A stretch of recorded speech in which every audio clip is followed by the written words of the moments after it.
नमस्कार दोस्तों, ये ब्लैक डोरेंगो जो पक्षी आप देख रहे हैं, इसको आज मेरे पास में पूरे 20 दिन हो गए। 20 दिन पहले ये एक छोटा सा बच्चा था, ना पहचान में आता था और इसके जो पर थे वे भी नाम मात्र थे और ये रोड पर मिला था। इसका एक और साथी था जिसके ऊपर कोई वाहन उतर गया था और वो चिकल कर मर गया था और ये जीवित था। इसकी हमने बड़ी देख रेख करी, बड़ी मेहनत की इसको बचाने के लिए और अब ये एक तरह से बहुत अच्छा हो गया है, उड़ने भी लगा है और लगातार ये बढ़ा है। इसके पर भी अब निकल आए हैं।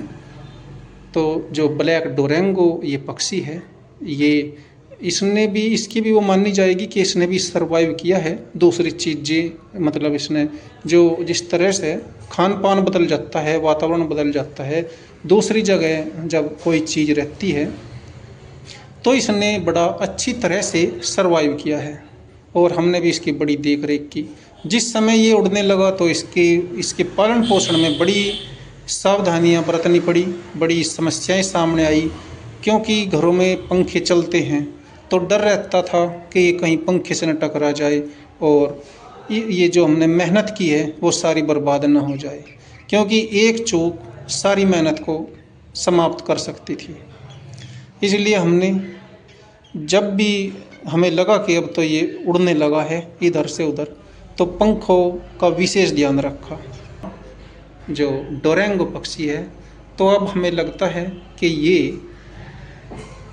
अपने जो प्राकृतिक वातावरण है इसका, जिसके लिए कुदरत ने इसे बनाया है, खेत के मैदान और खलियान जिनमें ये रहते आए हैं और अपना शिकार करते आए हैं, जिसके लिए ये बना है, तो ये उसी वातावरण में रहे और अपना शिकार करे, कीट पतंगों का शिकार करे और आगे बढ़े, अपने साथ दूसरे साथियों के साथ तालमेल बैठाए और अपनी जो जीवन की एक नैया कह सकते हैं उसको आगे बढ़ाए।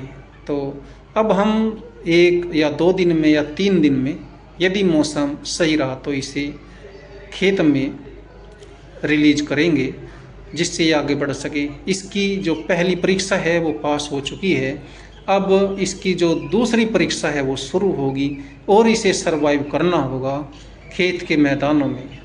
ये वैसे पकड़ने लगा है कीट पतंगों को, यदि मच्छर भी इसके आसपास को गुजरता है तो ये उसी को पकड़ लेता है।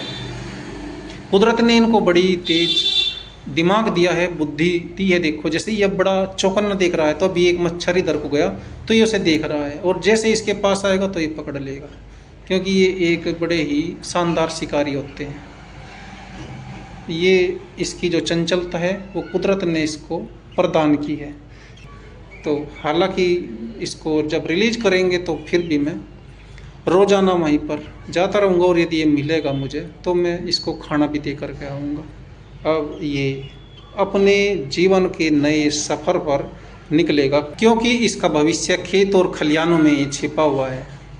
यदि ये घर में रहा तो एक दिन की चूक सब मेहनत पर पानी फेर देगी और ये मारा जाएगा, क्योंकि बिल्ली का भी डर रहता है और पंखों का भी डर बना रहता है।